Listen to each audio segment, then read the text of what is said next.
Hello and welcome back to my channel, the Safer Lectures channel. And today we're going to discuss about the vitamins, which are very essential ingredients in the nourishment of the body. If you can remember the last two lectures which we made, part 1 and part 2, we discussed about the digestive system, under which we have listed 6 nutrients which the body desperately needs. Among them were the carbohydrates, the proteins, the lipids, which were the fats, the vitamins, the minerals, and water. We divided them into two categories, into two groups, which were the micronutrients and the macronutrients. The macronutrients were the large ones which we need to consume in large amounts, which were the carbohydrates, which is the rice, bread, pasta, and the like, and the proteins, which is the meat, fish, chicken, and the like, and the lipids, which are the oil, the fats. These are the macronutrients that the body needs in large amounts. The body cannot create them, so we have to get them from outside and eat them. Then we break down also, we have the micronutrients, which are the vitamins, the minerals, and water. We've discussed about the macronutrients, where they are digested during the digestive system, during the pathway, how the food travels from the mouth to excretion at each stage where each of the vitamins are digested. So today now we're going to start talking about the micronutrients, that is the small nutrients that the body needs in smaller portions. So among them are the vitamin C and the vitamin B, which are water-soluble vitamins. There are other vitamins which are fat-soluble. What is meant by the water-soluble and fat-soluble is that it is water that dissolves these nutrients. These nutrients, they get dissolved in water, and the fat-soluble ones, they get dissolved in fat. So that is how they are divided. So today we're going to talk about the water-soluble vitamins, those that dissolves in water. It was 12 of them, but later it was found that 4 of them were not needed to be listed as vitamins because our body can already make them. So those 4 were removed. And so we are left with vitamin 1, which is thiamine, vitamin 2, which is vitamin B2. These are all B vitamins. Vitamin B1, thiamine, vitamin B2, riboflavin, vitamin B3, niacin. So B4 is removed. Then vitamin B5, pentatonic acid, vitamin B6, pyridoxine, vitamin B7, biotin, vitamin 8 is removed. Then vitamin B9 is foliate, and vitamin 10 and 11 are removed. And that leaves us with vitamin 12, cobalamin. Then vitamin C. These are the vitamins that dissolves in water. So as there are about 8 of them plus the vitamin C, which is 9, it might be a long discussion to finish them off. So I'm going to chop it off, and today we discuss only 4 of them as part 1. Then part 2, we discuss the rest. Then part 3, then we discuss the fat-soluble vitamins. So now we start. Okay, so the fat-soluble vitamins are the vitamin K, vitamin A, vitamin D, and vitamin E. These ones we will discuss at part 3. Here is the risks and deficiencies that are listed here. You can see that the B vitamins down here, the water solubles are vitamin Bs and vitamin C. The fat solubles are vitamin K, A, D, and E. So the water soluble vitamins, if you take excess of them, it doesn't have any effect, like it doesn't overdose you. Your body takes what it needs from it, and the rest you pee it out and it goes, because it dissolves in water, and the water is just urinated out and it goes. Increased risk of deficiency though. If you don't have it, If you don't have some of it, then you're deficient of these vitamins, then they are not good. We will show examples of deficiencies of these vitamins, what it does to the body as we go through this lecture. But deficiencies are not good for water soluble vitamins. But if you take an overdose of it, it doesn't matter. You just pee out the rest because the body only take what it needs. There is a decreased risk of toxicity. It cannot be a toxic amount. You cannot take a toxic amount of it because the body will take only what it needs, as I said, and the rest is peed out. But the fat soluble vitamins, um, if you have excess of it, you cannot pee it out because those ones are stored in the fat. They are fat soluble. They dissolve in the fat, and the fat store them. So whenever you don't have it, the body can use the stored amount. So you have excess of it, it will be stored. Likewise, the excess of the water solubles, you pee it out. It goes. It doesn't stay in the body. Fat soluble, you have excess of it, the body will store it. There is a decreased risk of deficiency because the body stores it. If you don't have it, the body will use what it had stored in your body, and then you don't starve yourself of it. You will have it. So there is a decreased risk of deficiency. But with the water soluble, there is always a risk of deficiency because if you don't have it, the body doesn't store it. You have peed out the excess already. You don't have it. You need to always take them. There is increased risk of toxicity though on the fat soluble ones because if you take a lot of it and the body keeps storing and storing, you are not peeing it out, you are not releasing it out of your body, then it can raise to some toxic amounts in your body. So it can be very toxic. So those are the risks and the deficiencies that you can have in this type of vitamins, the water solubles and the fat solubles. Okay, so thiamine is vitamin B1. You can see the sources where you can have it from oranges, from nuts, from carrots, from eggs, milk. You can get thiamine from all these sources and all these sources that you have on the right hand side as well. Because most foods are fortified already naturally with these B vitamins. B1, B2, B3, B4, all of them are fortified in the food that we eat. So that is why maybe you have never even heard of thiamine, or you have never heard of riboflavin. Some of these vitamins you may not even hear them before because they are already in the food that we are eating. So the role that it plays a role in muscular contraction, nerve conduction, and is required for ATP synthesis. ATP is the energy currency of the body. That is what creates the powerhouse of the body. If you hear that we're saying that the body needs energy, the energy comes from ATP. ATP is adenosine triphosphate.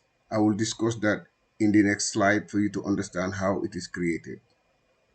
It also forms part of the coenzyme thymine pyrophosphate, which is required in the citric acid cycle, which I will show as well in the next cycle. In the next slide, the citric acid cycle is where most of these energy molecules are created. 1 ATP is equal to 7.3 kilocalories, 7.3 thousand calories. If the body creates 1 ATP, it is amounting to 7.3 thousand calories. 1,000 calorie is equal to 1.16 watts. You see, so power, energy, electricity is coming. Our bodies are run by electricity. So you can see that then 1 ATP is equal to 8.4 watts of energy. So the body creates this ATP and therefore it creates this amount of electrical energy that runs our body. Now let's see where that energy is created. A thiamine deficiency also um, is very bad. It affects the brain. That is called a wet brain. It promotes neural death. So like the neurons in your brain starts to die. And later on, it can cause what is called Korsakoff syndrome, and this is mostly seen in alcoholics. Those who are really addicted to alcoholism, and they have a long period of time of consumption of alcoholics. So it causes short-term memory loss, confusion, disorientation, and changes in eye movement. Korsakoff syndrome causes short-term, long-term memory loss, weakness in the limbs, diminished muscle coordination, decreased fine motor functions, sense of smell. It has a lot of repercussions, if you have this problem. And it is derived from alcoholism mostly, and that is a lack of thiamine. So, thiamine deficiency, that is what it causes. Now, this is the Krebs cycle or the citric acid cycle, or known as the tricarbolic acid cycle. So these are the four stages of respiration. This is where all the energy is created. This is for advanced students, really, and I don't want to dive into it that much to explain all these details into it, because my target audience really is for at least low-level people, to bring them to understand what the advanced level people are dealing with. That is my target audience. So therefore, I will not go further to elaborate much about this, but I will say that respiration is what is keeping us alive. When we say respiration, it doesn't mean just breathing in and breathing out. No, there is a lot to it, and it has four stages. First stage is called glycolysis, and glycolysis is when glucose is removed from the carbohydrates that you have been eating from the food that you eat.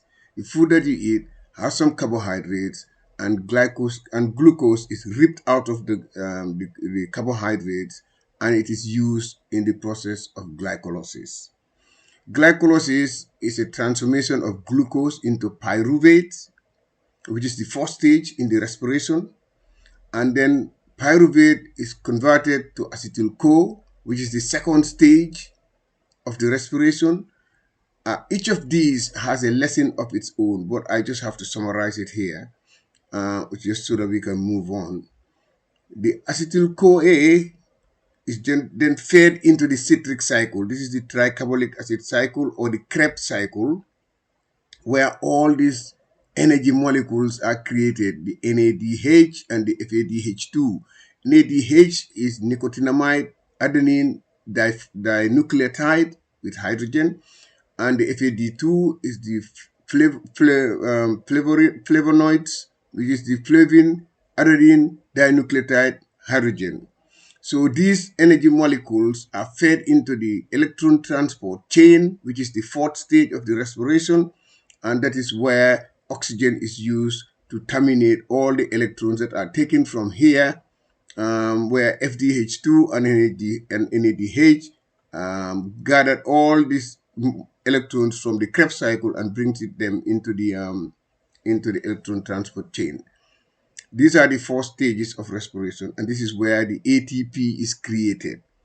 In one cycle, ATP, about 32 ATPs are created.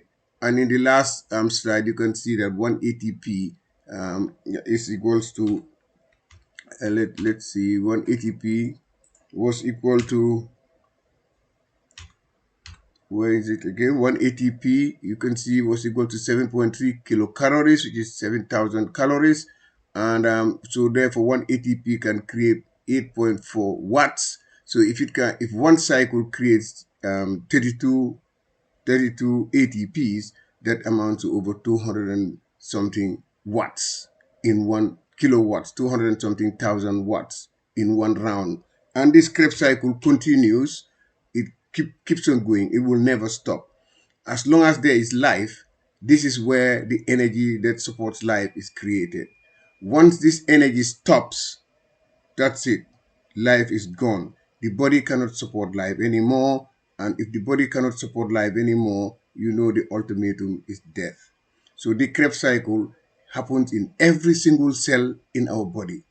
So it continues in this cycle as long as glucose is glycolized and glycolized to pyruvate to acetyl-CoA fed into the Krebs cycle. It produces the energy molecules fed into the transport chain.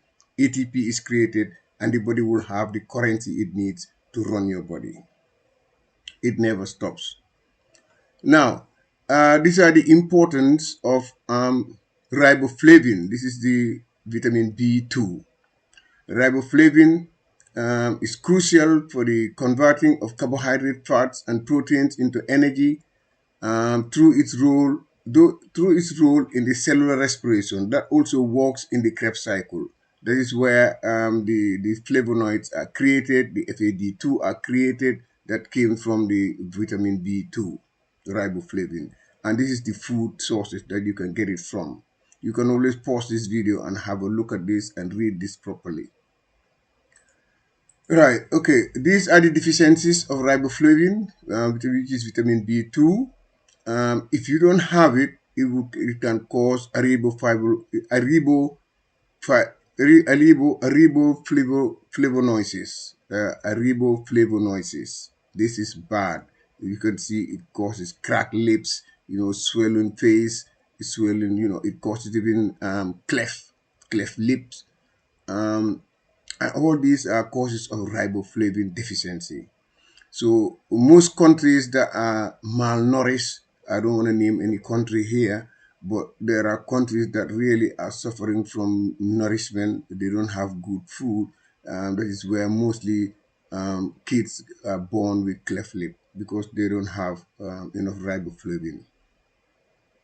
Okay, and also these are the importance of vitamin B3, which is niacin. Niacin is the one that helps in the production of nicotinamide adenine dinucleotide, which I just showed you on the Krebs cycle. So you can see that the riboflavin, which creates the FADH, and the nicotinamide, which is created by the niacin, they are all required in the energy production of the body. So it is very important.